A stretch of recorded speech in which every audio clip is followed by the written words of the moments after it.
Not red, not blue, not white, not green, just gray. Just gray. You are listening to the brand new The Gray Zone podcast. We've changed the name from the Fat College Football Podcast. And I'm so glad to be here with my buddy, Dr. Jay Spivey, P.M.S.M.D. I have a PhJ. PhD. It's official. It's from official. 2 universities. Yeah, from at least 2 universities. I'm waiting on the mail order for the third. Excuse me? Yeah, I'm getting a third degree. Go on. And then I'm going to give you the third degree. I can't. Your finger's too far away when you point like that. I miss doing the podcast. We had such a blast doing it last year. I had a blast. I shouldn't speak for you, but I loved it. I mean, I'm a college football nut, but I'm more about the feeling of it versus the statistics of it.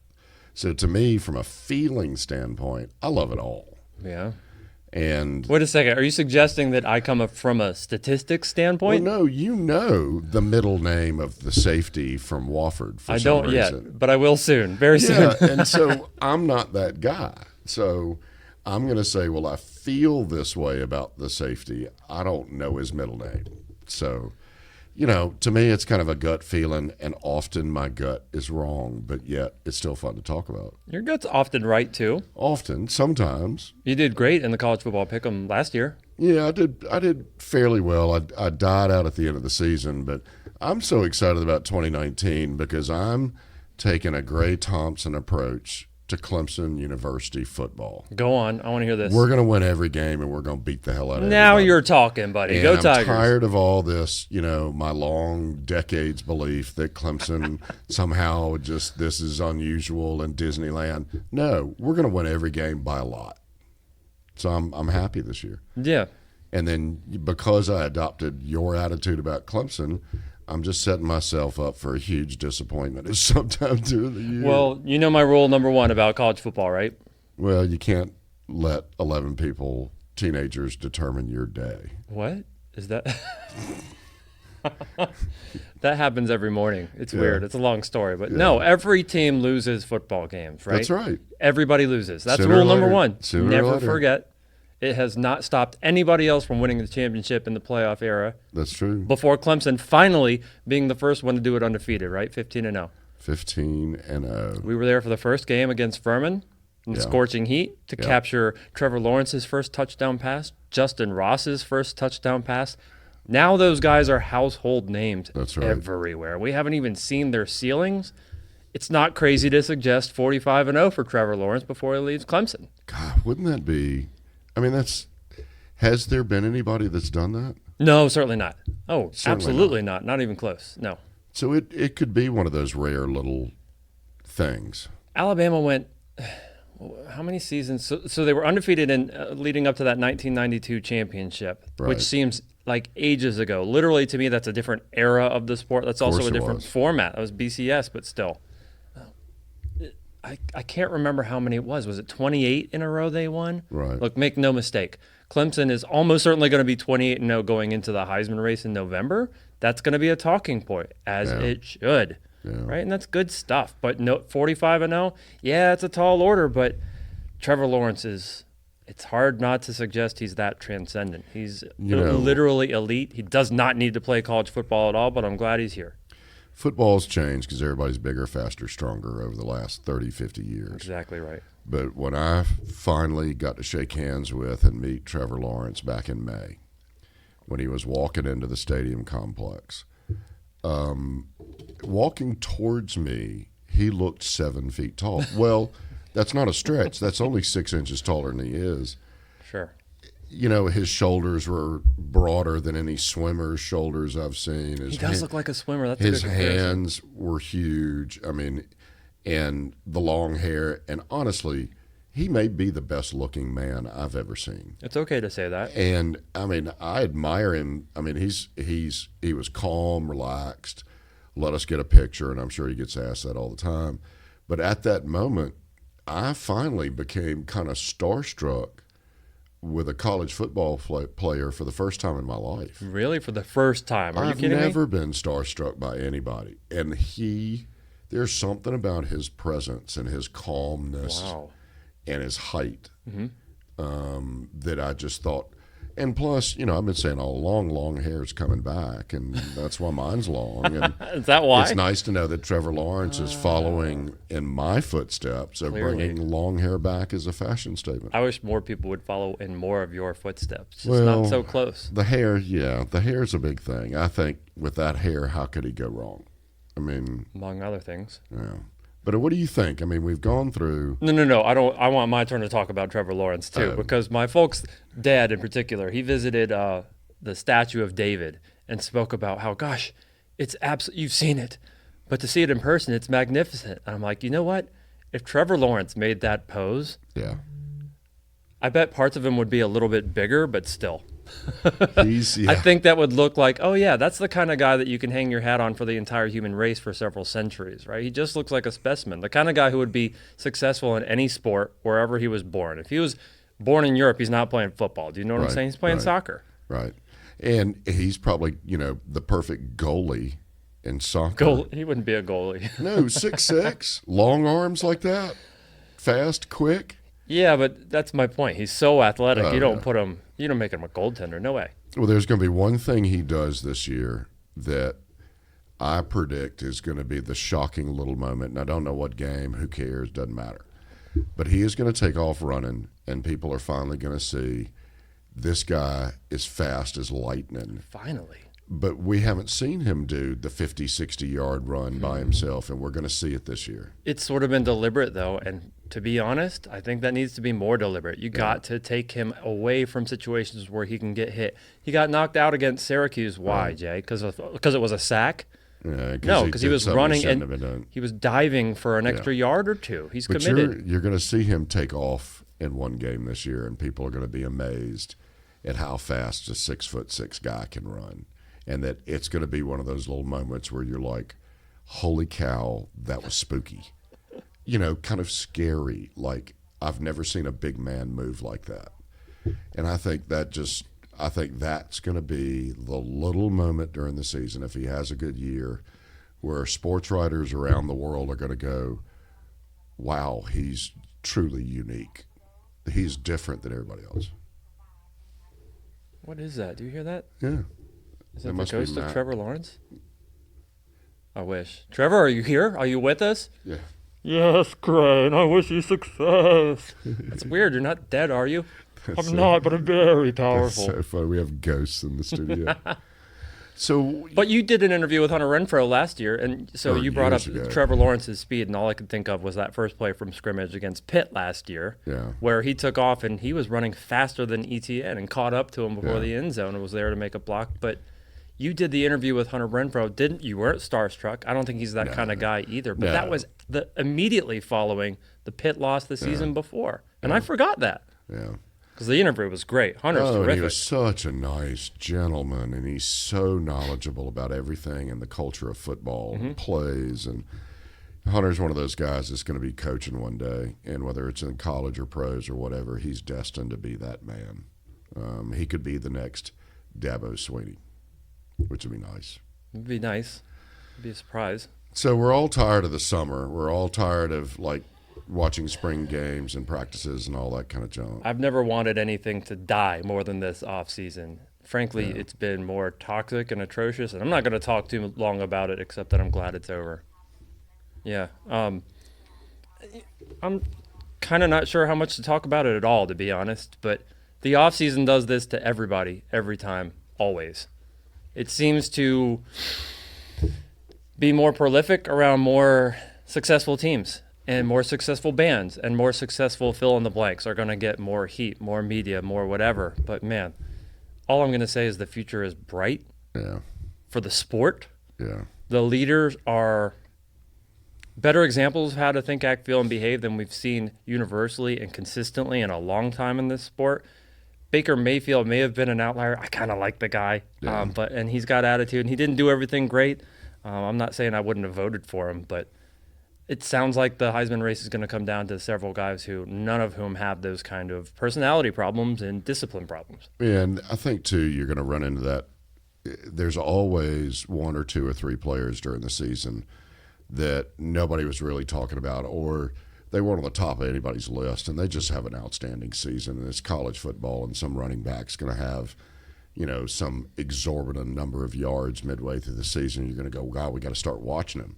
If you beat Alabama or Clemson, everybody knows your name immediately. So anybody, and that's true for Ohio State and Georgia and Michigan and all the rest, that somebody's going to pop out, and there's going to be one or two or three people that get added to this Heisman list. But as it sits now, I mean, Rondale Moore. There's 3-4 people in the conversation, and then there's everybody else. Wait a second, I've got 3. Who's the 4th? So I'm thinking Jalen Hurts, Tua Tagovailoa, and Trevor Lawrence. Oregon quarterback. You think so? Herbert? He might be in it. You never know what kind of running back season that the Wisconsin guy has. Jonathan Taylor, tailback? Yeah. You should remember that name. And ETN and a host of other people. I'm sorry to interrupt. Swift. Travis Etienne. Thank you very much. He's explosive. Well, speaking of Clemson running backs. Sure. All right, the greatest thing about Feaster leaving is that means ETN gets more carries. Okay. And so does Lynn Dixon. Okay. And from my standpoint, the idea that both of them get to carry the ball more, it's going to be electric. I'm glad you brought it up. Tavian Feaster transferring from Clemson to the University of South Carolina. He's from Columbia, or from the area, right? Yeah. That's a good example of how the offseason works, right, in the 21st century. By the time he actually officially announced that he was going to be a Gamecock, all the debate had already happened. Right. All the fury and anger or sticking up for him or whatever had already happened. It was sort of a foregone conclusion, and it was strange when he actually announced. It was almost silent. Right. Because we know everything now. We knew it was between that and Virginia Tech, if I remember right. I thought he did a great job. I think Dabo did a great job of handling it too. He told Feaster, you earned this opportunity, which is a good message. Not every coach gives those messages. I'm excited to see what he can do at South Carolina. He made the right decision for him, I think. I hope he has a good season. Yeah, but Lynn J. Dixon, I mean, forget about it. Yeah. He might be better than ETNT. I can already hear some people being triggered, but I don't care. I know, but I mean, there's the idea that both of them get more carries. Yeah. And that you're filling it in. They've got a couple of other backs, a good couple of sturdy ones and a couple of fast ones behind them. I mean, Clemson's so deep at running back, wide receiver, linebacker, whatever. But to me, from an offensive standpoint, it really changes the game if Trevor Lawrence is better at passing and picking out stuff, and you've got ETN and Lynn Dixon touching the ball more. Or potentially, like what you were saying, if they're blocking for Trevor. Right. I really just don't think they're going to do that. I don't think they should. I haven't heard any suggestions that they are. Have you? Only one line Trevor said over the summer about he wanted to be more physical in the game. So he's put on in some his weight. head, he wants to run more, is what I took from it. I just think he's ultimately going to scramble more. If he scrambles more, he's going to have to run more. Scrambling will be a side effect of not getting rid of the ball, and Clemson got rid of the ball faster than anybody else in the country last year. That's the kind of stuff that I don't see changing deliberately. In fact, I'd expect it to get shorter. And I was looking through the roster, and they've got 4 or 5 or 6 stellar wide receivers. There's another 4 or 5 or 6 behind them. So it's like they had too many wide receivers on the roster. I mean, he's just got a plethora of people to get the ball to, and it's going to be fast, quick, amazing.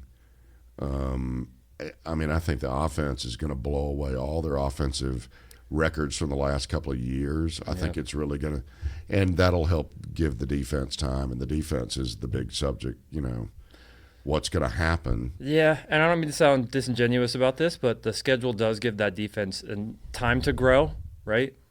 I mean, and they had time to grow last year. A lot of those guys have already gotten reps, you know, and a lot of other programs haven't necessarily gotten that. That's also a deliberate side effect of what Dabo does on purpose. I'm not worried about the defense. They know what they're doing. They've gotten the dudes. Yeah, they didn't. Let's make no mistake. A lot of the reason Clemson had as much success as it did last year was because of several senior leaders, including guys like Dexter Lawrence, coming back for a year when they didn't have to, and they could have and probably should have been millionaires, but the rest is history, and it's really good history. Yeah, I mean, 15-0, that's unforgettable. Whose team wouldn't be better with Christian Wilkins on it? No team. Yeah. So, I mean, I think they're going to miss that up the middle. Like that whole run up the middle thing against them might be a little bit more successful this year. Who's going to do that, though? But they've got Georgia Tech's not doing that anymore. They've got some great linebackers and safeties and all that stuff. So I really think it's just defensively they're really going to have to be better in the backfield, which they are, and they've got experience. Yeah, I thought they were undervalued last year, the secondary. And I think this year they're looking at it as one of their strengths because they were so undervalued, and now they got more experience. They were a question mark, and people just forgot to ask. Yeah. Because they weren't making mistakes. They just weren't, and then they ended up making some huge plays in the biggest games. I don't think it's a coincidence. Georgia Tech. No, however, with that said, with all those things said, right, with the potential to create all these big plays and be super fun to watch and amazing receivers, they're a complete package. Yeah. Do you deliberately try to put Trevor Lawrence in more situations where he's going to get highlight film for the Heisman? Like, do you ask him to run? Do you do it for ETN like Barkley did at Penn State under James Franklin, where he's throwing touchdown passes as a running back? You know, I don't know. I mean, I think they're going to pull Trevor Lawrence out at the end of the third quarter if they're up on anybody. The end of the third quarter. Why are they going to wait so long? But they're going to get him out because it's just smart football nowadays to save him for the end of the season. Because that's one of the reasons Clemson was so good in the playoffs, because they had done so well, just like Alabama. Yeah. You rest the starters as much as you can in the second half so that you can get through the tough schedule and all, because that's just what you do. Well, the difference was the starter was not Trevor Lawrence. Right. I mean, you know what I'm saying? Now Chase Bryce is going to get to play backup, but guess what? I think even he's going to do well enough that they'll get to play the next guy. And again, with ETN and Lynn Dixon both getting more touches, and if Lynn Dixon's in more because they're resting ETN, Dixon's going to do better and produce more yardage. So, the offense could potentially score a lot of points without Trevor Lawrence in there, is what it gets down to, because there's so many good receivers and so many good players. If they have to outscore somebody to win a game this year, they're definitely going to be able to do that. Yeah. There may be some 50, 60-point games that Clemson has this year, and 10 or 20 of those points in a game are going to come when Trevor Lawrence isn't even in there, because the guys that are still playing are that fast and that good. That's kind of cool. And that's also a side effect of the clock, right? When you're running it so super fast, when you get rid of the ball quickly, and when you use the air more than the ground, it tends to happen. You give yourself more opportunity to score more points. Well, I am now in the firm, optimistic, we're going to beat the crud out of everybody. Good. You're not alone. We may be, but you're not. So go Tigers. Georgia Tech. Well, you said Georgia Tech. Do you remember, was it Georgia Southern that we saw a few years ago that they shortened the game? The coaches agreed to just let the clock run. Yeah. Can you do that in league play? That was SC State, wasn't it? Yes, exactly right. Thank you very much. And they decided at halftime to shorten the third and fourth quarter. Okay.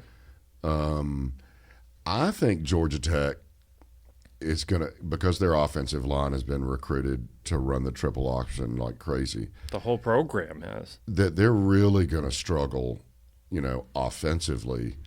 And this is a really good opportunity for Clemson to have a really big scrimmage game, because Georgia Tech can't have their act together completely switching offenses like that. I think what they can do, and I don't mean to be insulting to Georgia Tech. I don't know what to expect. I haven't seen it. I kind of judge teams based on football, and we haven't watched it yet. I don't watch a lot of the preseason stuff, especially for teams that I'm really not that interested in. Yeah, they're not running the triple option, but if they're going to play fundamental football, you can't compete. So my guess is they're going to have to try some tricky stuff, which, is sort of a side effect of the triple option. So maybe that stuff was already there, and they're just kind of expanding on it. But if they're going to try to line up, that's why you run the options, because you can't get those dudes to compete on the line of scrimmage. And I don't think it's going to be pretty. I really don't think it's going to be good, and that's why I brought up shortening the game. I don't know if you can do that in league play, but the triple option runs the clock, right? You control the clock by nature deliberately. Now you're not doing that. Oh, guess who's going to control it? Clemson, and that's not. And so if Clemson stops advantage. Georgia Tech 2 out of every 3 drives, and Clemson is going to score on 2 out of every 3 drives, you end up with a pretty lopsided game. That actually sounds more competitive than I expect it to be. No, but I mean, if that's the worst case scenario, then you're still by the end of the game really outscoring your opponent by a lot. So I don't have hate in my heart for Georgia Tech. I don't either. But I don't have a whole lot of sympathy for what's about to happen in Death Valley to the Yellow Jackets. It's going to be a good practice for the A&M game. Is it? Yeah. Okay. Because everybody gets to play. Well, it's also going to be the first game on the brand new ACC network, That's which right. I don't have in my house. Do you have it? Well, it doesn't start technically until tonight. Yeah, but you could on this subscribe to it, Thursday. right? Well, no, you can't. It's not on Charter until 7 p.m. tonight. But they've got it. Like Dish doesn't have it. Channel 388. I don't have Dish, but okay. Channel You even know 388. the channel. Yes, I looked it up this morning. I will be watching it Wow. tonight because one of the specials they're going to run is Clemson's 15-0 season, and so I'm curious to see the ACC network. Oh, that's cool. So that's kind of, and I think one of the other things is Coach K, when the Blue Devils caught fire many, many, many years ago, and it kind of changed their program into a big deal. I'm sorry. Are you talking about basketball right now? And I'm sorry. You I done? didn't- You I'm talking finished? about ACC network. Wow. I apologize for the interruption. We'll edit this in post. So what else do you want to talk about? Well, there's other teams out there, right? There's Well- teams that I love, like What's Alabama. Roll Tide. Are they still playing football? That's a silly question that's not even all that silly. It's not all that. Yeah, and I'm actually going to the season opener against Duke in Atlanta. I've never been there. I say I've never been there. I've never been to the new stadium. I went to the Georgia Dome plenty of times. Had great experiences, including games against Virginia Tech and But not West Mercedes. Virginia. Yeah, not to the new arena. Bennett says it's terrific. I'm really, really excited to go. I'm going with, like I said, my brother and my father, who are both graduates of the University of Alabama, and I can't wait because Duke is. Really, you could just insert victim number one here. Right. It doesn't matter what they do, I don't think. Alabama's out for blood. They've got enough talent to do it, and everything else is just kind of conjecture. Who knows what to expect? Duke's only hope would have been if their quarterback from last year came back and played this year. Really? And I mean, I guess. And even that means they'd score 10 points. That would also mean that a guy who was going to be a millionaire might lose every single penny. Because But I really Alabama's see out for blood. Alabama's angry. Alabama's going to be frustrated that Yes. they're over their last game. Well, that's sort of their nature, is to be nasty and mean. That's sort of what they've hung their hat on for a long time, is to play tough, the fourth quarter, all of that stuff. It works really well. The problem is now you've also got motivation in the terms of the worst loss under Nick Saban's career in terms of point spreads. Tough loss. I'd never seen Alabama lose a national championship game before Clemson. Now I've seen it twice. Yeah, it's just, and Alabama's loaded. So They're loaded. They're loaded at wide receiver. They're always going to be loaded at running back. They've got one of the best quarterbacks, in the history of college football playing, and they got great defensive backs. They got great linebackers. They got great defensive linemen.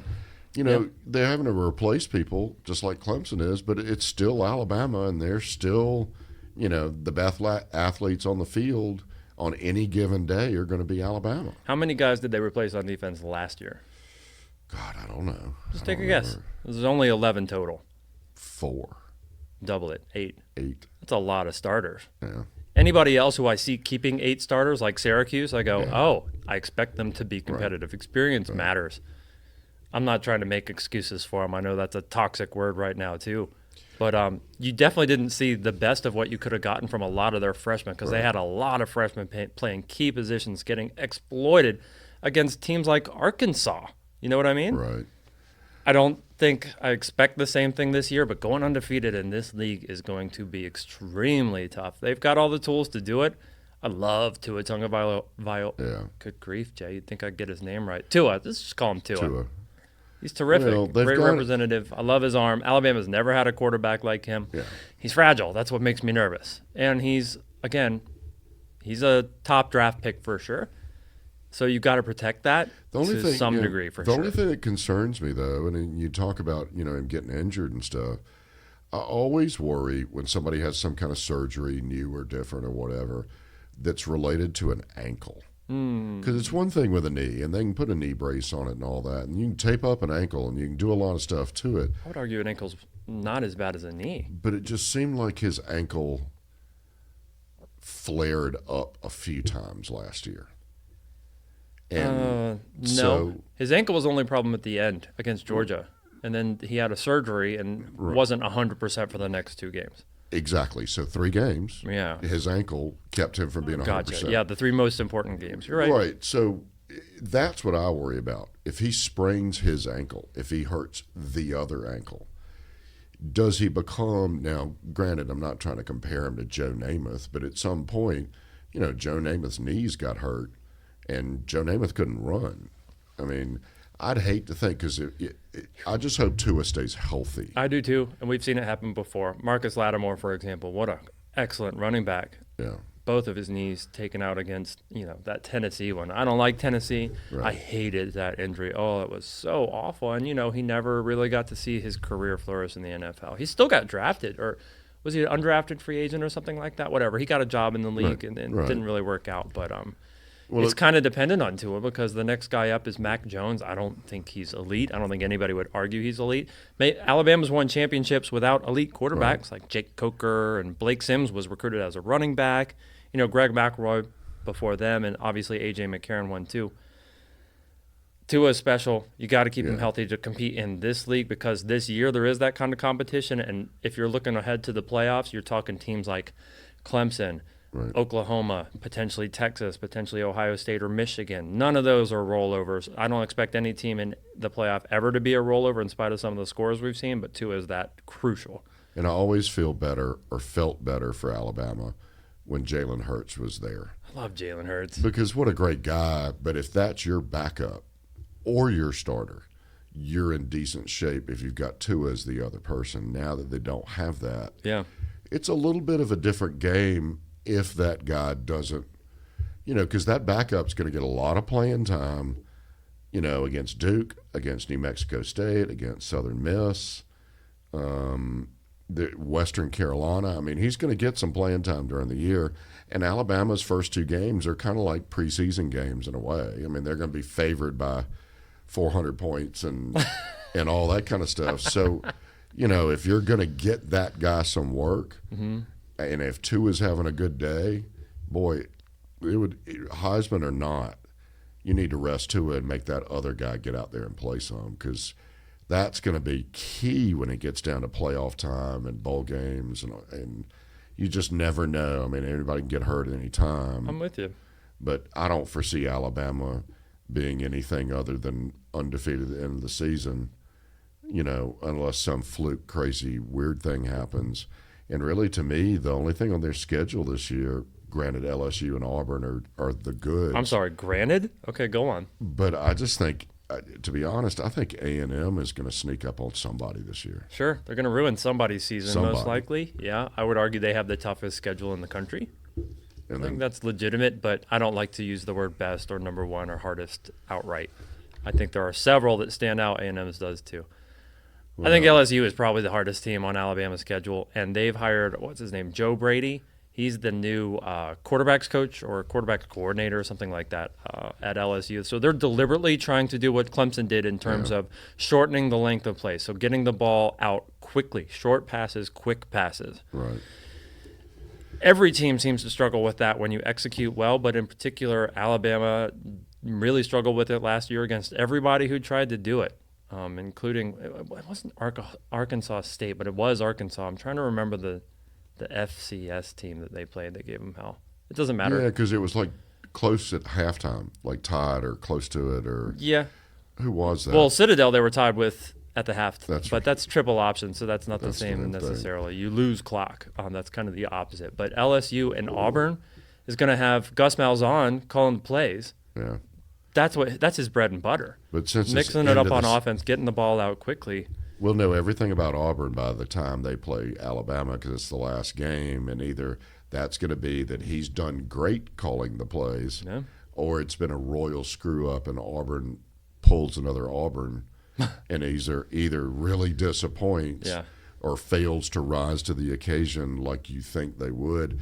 And I think LSU is the other team besides Alabama that's really going to be good this year. I think they're the best team outside Alabama in the West. And if they I would put Texas A&M third. That's a tough look at three teams. And then you got Georgia, who, if all things go according to plan, Alabama and Georgia are both going to be undefeated heading into the SEC title game, and that's an elimination game. One of those two teams, if they're undefeated playing in Atlanta, is not going to the playoff. I've heard too many teams say they're both getting in somehow, and I get the argument that they might be two of the best teams in the country, but they're not both getting in.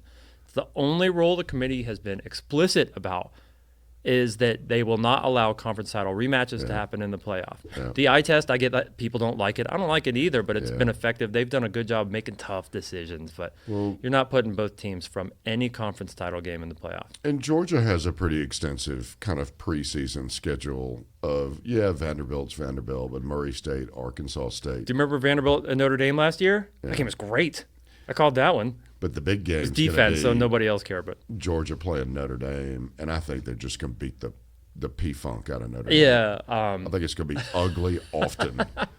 And I like Notre Dame. I love Notre Dame. I love the Irish. And they have those gorgeous, stunning 24-karat gold chrome helmets. Listen to me. Those chrome helmets are going to be – you're going to see hits in high definition where metal flakes of gold are literally showering the field. Yeah, it happens. But it's going to happen against Georgia. I want Georgia to eliminate Notre Dame from the national championship conversation. That's all it takes. In September so that we don't have to listen to the media hype nationwide about how great Notre Dame is again, only for them to prove in the playoffs that they should not have been there. Because they lost to Clemson? Badly. You don't think they deserve to be there? No, I think they're wholly overrated every single year. I know you do, but it's fun to have an opinion. I know, it's cute. and I say that I say it with the biggest smile on my face. What are they ranked? Ninth. Okay, so they're in the top 10. How do you feel about that? I think that is probably 8 places too high. But Georgia will help, bring them back to reality. I don't know what Notre Dame's schedule is, but I just want Georgia to travel miles, beat the crud out of them, get it over with early, so that all during October, November, we're not hearing about, oh my God, Notre Dame's back. Oh, they're so good. No. They are good, but I think you're in luck. But they're not going to be. Well, they're going to lose a game and be out. Yeah. It's tough. That makes me happy. Yeah, I don't think they control their own destiny outside of going undefeated. That does not make me happy, but I'd be happy for Georgia. I like the way they both play football. Well, truly, outside of... You're going to watch Brandon Wimbush play football at UCF? No. No? Oh. And I couldn't care less if UCF has a nice little parade at the end of this year, too. Parade? I think that's so sweet if they win all their games or do whatever. I think that'd be so They had a parade wonderful. for winning, what was it called? The Collie Matrix. So it used to be a determinant factor in the national title conversation. It's not anymore. I understand it. I understood it. I'm just being funny to me. I like UCF. But truly the hardest schedule is South Carolina. It's up there. Yeah. And I can only see... It's like Alabama, what is it, week 3? Yeah. Yeah, okay. Do they have a bye before that? No, they have Charleston Southern and then North Carolina before that. So Charleston Southern. So, we'll learn about... South Carolina's got a bunch of good players, a good coach, and a good team. Do they? The problem is you've got Alabama, a resurgent Missouri, a good Kentucky, a great Georgia and Florida, and a resurgent Tennessee. So that's 6 games in a row where they might win one of those. They are not winning 3 of those. Tennessee's a cupcake. So you say that, but Tennessee's better than they were 2 or 3 years ago. We've already said Tennessee like 4 times. And then enough? After that, they still have to play A&M and Clemson. So... the games they're going to win are going to be potentially North Carolina, Charleston Southern. North Carolina, the season opener. They've lost 2 in a row to the ACC. They want this one bad. Maybe Tennessee, maybe Vanderbilt, and definitely Appalachian State. Where's Florida? So that's 5. That's 5 wins that could potentially happen.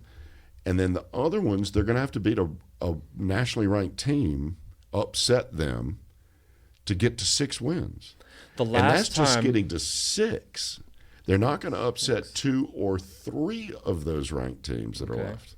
So, if you're going to be a healthy South Carolina fan, you have to realize that 4 or 5 wins may be the only thing you accomplish this year, and maybe there's one other game where you sneak up on somebody, but they're going to sneak up on Alabama or Georgia? They've done it before. Or Georgia?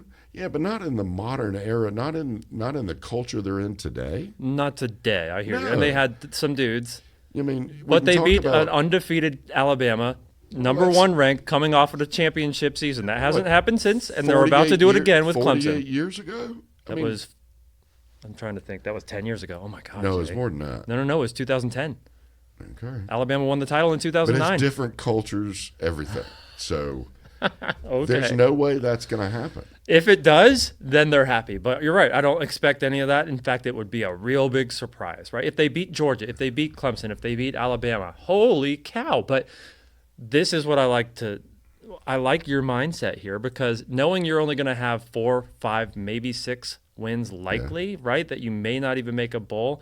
It's not crazy to think, but so what do you do with that season? Do you have fun with it? Because right now, a lot of Clemson fans, undefeated, 15-0, huge national championship win over an elite-level Alabama team, and they're upset about so much. And it's like, enjoy this time, celebrate this possible history of 45. I'm going to stop saying 45-0, but I don't see a potential loss on the schedule this season so far for sure.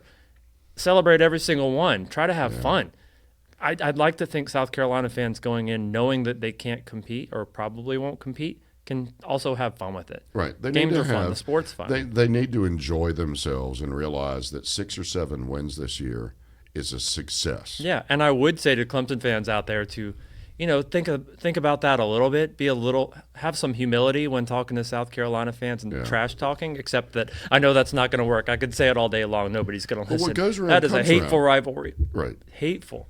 Brutal. It's not as bad as Alabama-Auburn. I think it's way worse. No, way worse. No, I don't. If a tornado tore through Columbia, I'm sure some people would help with. Sure. From Clemson. We'd do a blood drive. Yeah, see. Because we'd figure we'd be improving the lot of them if they took some Clemson blood. I've seen more percentage-wise per capita, I guess, Alabama and Auburn fans get along, work together, be friends, be family. I just see less of that at Clemson, South Carolina. It's just South Carolina. I think maybe Ohio State and Michigan is the worst. Right. South Carolina and Clemson, that's the most underrated in the country. It's vicious, and the rest of the country doesn't know about it. And they probably won't because, like you said, South Carolina isn't going to be competitive.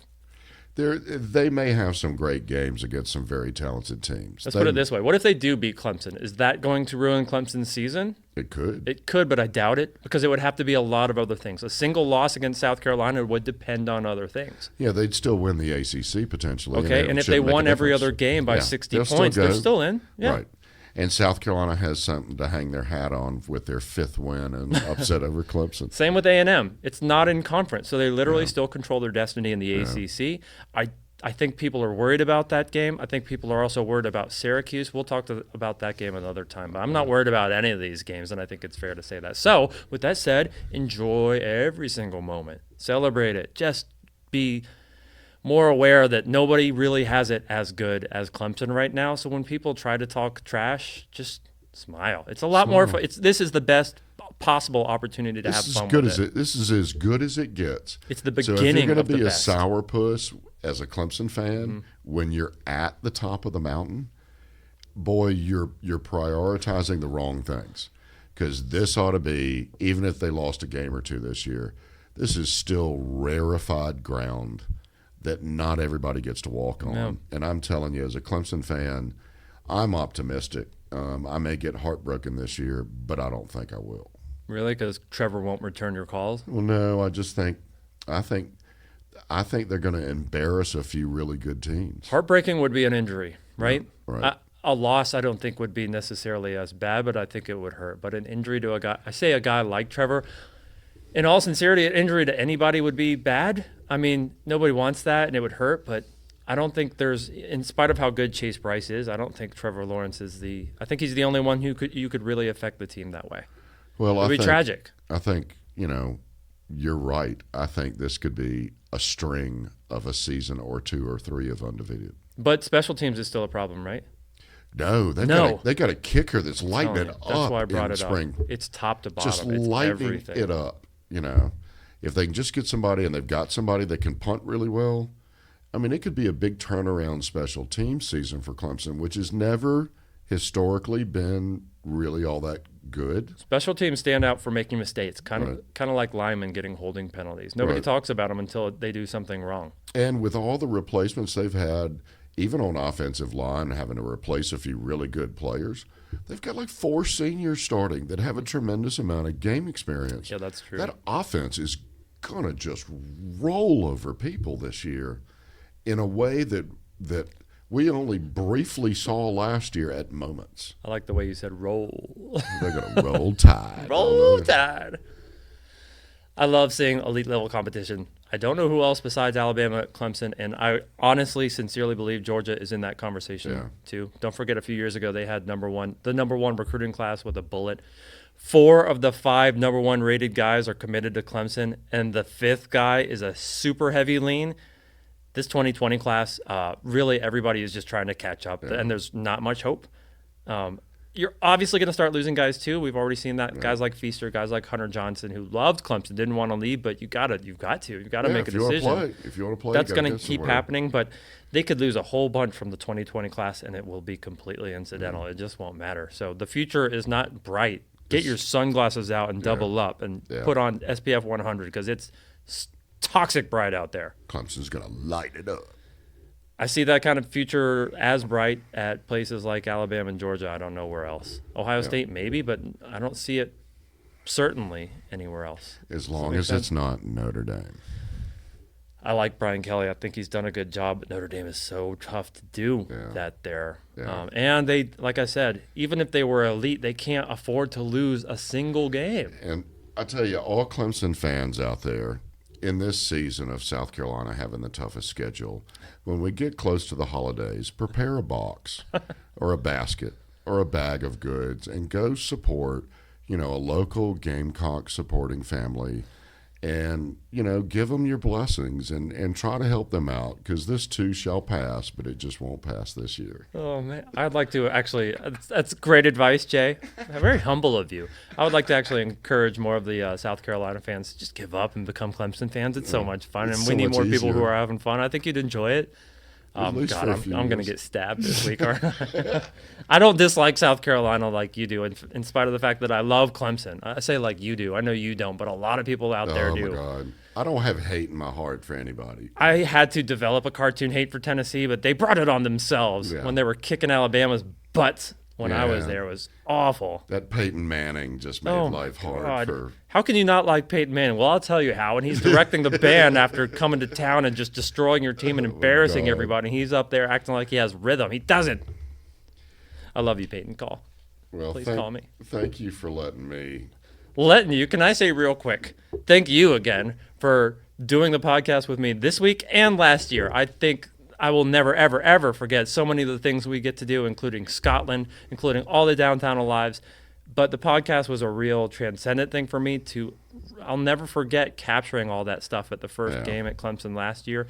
I'll never forget in week 0, I was talking about how much I wanted an undefeated team. We had 3 undefeated teams going into the playoffs, so I was very hopeful it would happen. By the time Alabama and Clemson announced a rematch and they were both undefeated, I knew we were going to get one. Yeah. I'm such a geek for that stuff, man. Yeah. I would love to see another one. Yeah. I would be super excited to see Jalen Hurts or Tua or Trevor Lawrence win the Heisman. I think it's Trevor's to lose. I really do because, again, 28-0 is going to be on the lips and minds of everybody come November. He could win it twice and then surprise everybody, come back, and win it 3 times. Do you want to talk about – I don't think so. Do you think that's potential?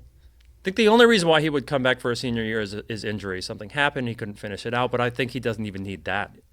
There's one other word that only very few people, let alone athletes, ever think of as being really important, and it has nothing to do with money or whatever.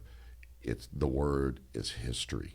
History. And there's, in some athletes, not all of them, a humble yet very strong, I want to be the best that's ever been. And if there's that opportunity, Hunter, yeah, he's going to go pro, whatever. Should, though. But I think somebody should make him But make there that might decision. be that little bit in him that if he was that rewarded over the next 2 seasons, to be honest, that's an awfully tempting thing if you can go down in history as something that has never happened. I hear you. And he talks about Clemson that way. He talks about I don't necessarily want to leave early. Yeah. But you're talking not millions, tens of millions. Right. You're talking number one. You're talking guaranteed. You're talking if he gets in a motorcycle wreck before, he's still going to be a millionaire. Trevor Lawrence, I want you to come God, play. why did I say that? I want you to come play your senior season at Clemson just so you can go down in the history books as the greatest quarterback in the history of college football. I also want to add that the complexity of now you have to rely on the next guy waiting another year. Right. And I don't think that you need to do that. I think that almost becomes more selfish and doesn't define his character. I say his character just because of the way he's behaved. So I don't expect that to happen, but 45-0, man, I'm glad we get to say it here on the podcast because if it does happen, I'll never forget it. Yeah. And I'm optimistic. It'd just be That's something. okay, right? We can be optimistic. We can enjoy it. We can dream a little dream of Trevor. Be careful and carry some tissues. What? Not that kind of dream, Jay. Oh my God. That's yuck. Well, I guess what? See you next week? Well, you're not going to be here, are you? No. Okay. Well, I didn't get to finish saying thank you again for last year. It meant a lot. I'll never forget it. I'm super glad to be back here on the Gray Zone. How do you feel about that? Everybody's going gray. Zone. And listen up for Gray Zone updates and warnings and all kinds of information coming out because they're going to be super guests that Gray has on the show all throughout the season. You are going to be amazed. There's going to be pick-em contests with Greenville.net. There's going to be all kinds of stuff going on. So watch the Gray Zone. Yeah, please don't forget the iongreenville.net Pick'em Challenge. I will be announcing my scores with Jay in spite of him not being here. The Gray Zone. I like it with your radio timber voice. Gray Zone. All right, Jay, let's get out of here. You good? I'm good. Roll Tide. Roll Tide. Go Tigers. Go Tigers. See y'all. Not red, not blue, not white, not green, just